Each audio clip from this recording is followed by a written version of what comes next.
Hello and welcome to my first ever video blog post. This video blog post is based on Lightroom 4 and some of the differences with previous versions of Lightroom. In particular, we're going to be looking at the slider changes. I know that a lot of people preferred the older sliders. I'm going to show you how you get that back. In particular, the recovery slider and the fill light sliders have now changed, and we have these new sliders. The major difference with the new sliders, I think, is, for example, the black slider. You now have a positive and a negative effect on the blacks. So if we slide to the right, we lighten the blacks, and if we slide to the left, we lower the blacks. This is a major change from the previous versions of Lightroom, and I'll show you, as I say, how you can get back the old sliders if you prefer them. I've been using Lightroom 4 now for some time, well over a year, and I've got quite used to these sliders. However, if you've been using the previous versions of Lightroom, you're probably used to the older sliders, and you know, these may not suit everybody. So, very easy. What you have to do is open up your Lightroom and come down to camera calibration. Click on this and you get the drop down. This is the part that you want to change, which is the process. If you change it from the 2012 just by clicking on it, you can drop it down to 2010. Once you do that, you will get a little warning arrow, exclamation mark, telling you that you're now on the old process. And when you come back up to the basic panel in the develop module we're in, you can now see that you have the recovery, fill light and the black slider back. So the fill light you can bring up to fill in all those kind of shadow areas, and the recovery brings back some of your highlights.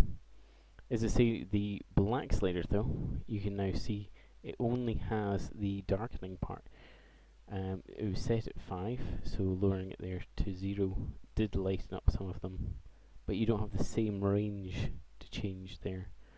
Whereas if we go to the right this time, we're darkening. So that's the major difference there, and it's as simple as changing the process in the camera calibration section. That's all for just now. Thank you for watching. I know it's a very short film, but it's so easy, and yet I know a lot of people have not been upgrading to Lightroom 4 because they didn't want to change the sliders. And as I've just shown you there just now, you can get back to those old sliders if you still want to use them. I personally prefer the new sliders. I'm going to change it back just to show you them. I think there's a lot more range, a lot more movement. You can adjust the shadows. You can see that all these have changed because they were based on what I did when it was set to the 2010. And you can see, for example, we've brightened up some of the shadows, which is your fill light, or similar to your fill light.